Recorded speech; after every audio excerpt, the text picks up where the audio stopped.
Hello guys, तो आज हम शुरू करने वाले हैं most important topic dehydration and diarrhoea. ये इतना इम्पोर्टेंट टॉपिक है कि नॉर्सेट में लगातार 4-5 साल से इसमें से क्वेश्चन आ ही रहा है।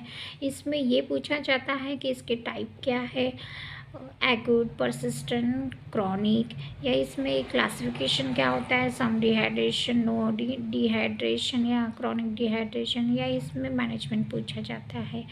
Plan A, plan B, plan C, ये ऐसे पूछा जाता है। इसमें से क्वेश्चंस आता ही आता है। तो आपका टाइम वैल्यूबल है, मुझे पता है। तो आपके लिए मैंने बहुत ज़्यादा मोस्ट एक्यूरेट कंटेंट लेके आई हूँ, जैसे आप मेरा वीडियोस देखेंगे कि आपको भी इससे बहुत ज़्यादा बेनिफिट्स ही हो। तो शुरू करते हैं हम डिहाइड्रेशन। तो ये मोस्ट इम्पॉर्टेंट टॉपिक तो मैंने बताया ही है आपको कि ये बहुत ज़्यादा इम्पॉर्टेंट टॉपिक है, इसको बहुत अच्छे से करना है। तो इसमें क्या होता है कि ये it is not a disease, ये डिसीज़ नहीं है, इट इज़ अ सिम्टम्स है। लाइक वोमिटिंग होती है या अदर कोई डिसीज़, आईबीडी होता है, तो उसमें ये सिम्टम शो करता है डिहाइड्रेशन और डायरिया का। फिर उसके बाद इसके टाइप्स आते हैं। टाइप्स में ये आता है कि इसमें टाइप्स 3 टाइप का रहता है। ये एक्यूट डायरिया होता है, परसिस्टेंट डायरिया होता है और क्रॉनिक डायरिया होता है। इसके ड्यूरेशन के अपॉन डिपेंड करता है एंड इसकी इटियोलॉजी भी हम देखेंगे। तो जो एक्यूट डायरिया होता है वो लेस देन 7 डेज़ का होता है, और जो परसिस्टेंट डायरिया होता है वो मोर देन 14 डेज़ का होता है, और क्रॉनिक डायरिया जो होता है वो मोर देन 14 डेज़ का होता है। जो एक्यूट डायरिया है इसकी इटियोलॉजी होती है इन्फेक्शियस होता है, इन्फेक्शन के कारण एक्यूट डायरिया होता है। और जो परसिस्टेंट डायरिया होता है वो भी इन्फेक्शन के कारण होता है, और जो क्रॉनिक डायरिया होता है वो नॉन इन्फेक्शियस होता है। Like IBD, inflammatory bowel disease हो गया या एचआईवी हो गया, इस कंडीशन में क्रॉनिक डायरिया होता है। ये बहुत रेयर कंडीशंस में होते हैं।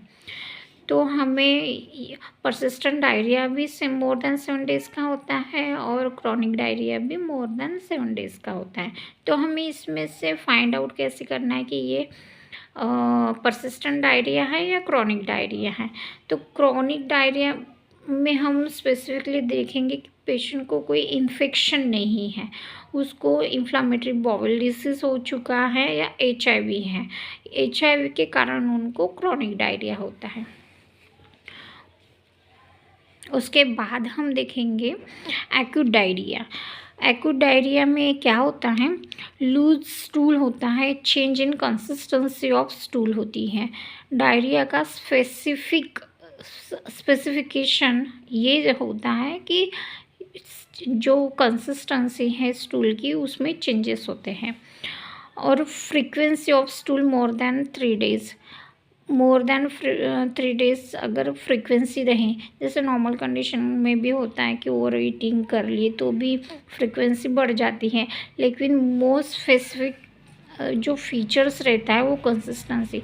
अगर स्टूल की कंसिस्टेंसी भी चेंज है एंड मोर देन 3 डेज से स्टूल हो रही है तो हम उसको एक्यूट डायरिया बोलेंगे। तो नेक्स्ट देखते हैं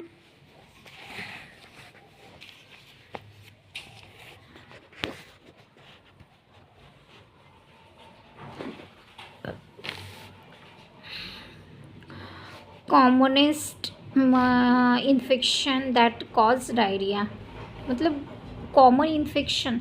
ये भी क्वेश्चन है नॉर्सेट में पूछा हुआ है कि कॉमनेस्ट इन्फेक्शन या मोस्ट कॉमन कॉज डायरिया का क्या होता है।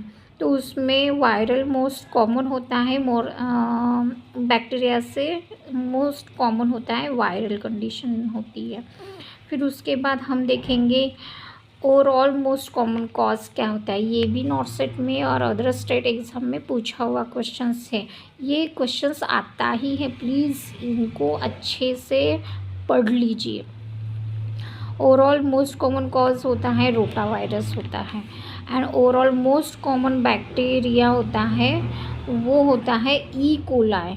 ये ई कोलाई का टाइप होता है एंटेरोटॉक्सिजेनिक ई कोलाई होता है। इसकी भी जो स्पेसीज होती हैं ये अलग अलग स्पेसीज के होते हैं, तो उसमें से जो है एंटेरोटॉक्सिजेनिक ई कोलाई ये स्पेसीज का ई कोलाई होता है। देन मोस्ट कॉमन पैरासाइट जो होता है वो होता है जियार्डिया पैरासाइट। ये पैरासाइट्स हैं जियार्डिया, तो मोस्ट कॉमन पैरासाइट्स कॉज होता है जियार्डिया। देन हम देखेंगे एक्यूट वाटरी डायरिया। जो एक्यूट वाटरी डायरिया होता है वो किस कंडीशन मतलब कैसे होता है, ये होता है राइस वाटर होता है। ये कॉलरा में मतलब हमें दिखाई देता है। ये इन्फेक्शियस कंडीशन होती है। ये भी क्वेश्चन पूछा हुआ है, यहाँ पे हर पेज पे क्वेश्चन है। तो फिर नेक्स्ट देखेंगे अपन एक्यूट ब्लडी डायरिया। तो इसको डिसेंट्री बोलते हैं। जो स्टूल के साथ ब्लड आता है उसको हम डिसेंट्री बोलते हैं।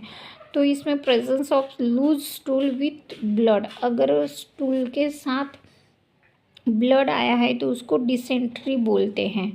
देन हम देखेंगे ये ऑलवेज जो डिसेंट्री है ये ऑलवेज बैक्टीरियल होती है। ये जब हम मैनेजमेंट करते हैं तब ये इम्पोर्टेंट चीज़ होती है मैनेजमेंट करते टाइम कि हम बैक्टीरिया का मैनेजमेंट करते हैं। Then most common bacteria associate with dysentery जो होता है वो शिगेला होता है। ये फ्लेक्सनरी इसके टाइप जो इसके अलग अलग टाइप्स होते हैं, तो ये फ्लेक्सनरी टाइप में से एक टाइप है जिसको हम शिगेला बोलते हैं। तो ये हमने देखे अभी डिहाइड्रेशन एंड डिसेंट्री। आगे हम डिहाइड्रेशन देखेंगे। कॉज होता है डिहाइड्रेशन के लिए डायरिया। अगर आपको ये बेनिफिशियल लगा क्योंकि मैंने नॉर्थ सेट दिए हैं, मैंने अदर एग्ज़ाम्स भी दिए हैं, मैंने देखे हैं कि किस टाइप से क्वेश्चन आ रहे हैं डायरिया डिहाइड्रेशन पे। तो मैंने सोचा कि जिसको भी पैसों की प्रॉब्लम हो तो वो फ्री ऑफ कॉस्ट पढ़ पाए और उनका सपना जो भी उनके गोल है वो अचीव कर पाए। यही सोच के मैंने ये मतलब जो भी हाई टॉपिक है ये बनाना शुरू किया। तो प्लीज़ आप इनको देखिए, रिवाइज़ कीजिए। अच्छा लगा होगा आपको, लाइक कीजिए और सब्सक्राइब कीजिए। अगर आप नेक्स्ट इसका भी हम देखेंगे साइन सिम्टम्स देखेंगे, और मोस्ट इम्पॉर्टेंट है जो मैनिफेस्टेशन एंड जो मैनेजमेंट है, इसका मैनेजमेंट एग्ज़ाम में आता ही है। मैं नॉर्थ सेट 9 में मैंने AIR 451 हासिल की हैं, और मैंने ये हासिल करने के लिए बहुत एग्ज़ाम दिए, बहुत मतलब टॉपिक्स देखे, क्या आता है क्या नहीं आता है, वो सारी चीज़ें पता है, इसीलिए मैं आपको बता रही हूँ। अगर आपको नेक्स्ट पार्ट चाहिए तो प्लीज़ कमेंट करके बताइए, मैं डेफिनेटली नेक्स्ट पार्ट पे काम करूँगी। Thank you.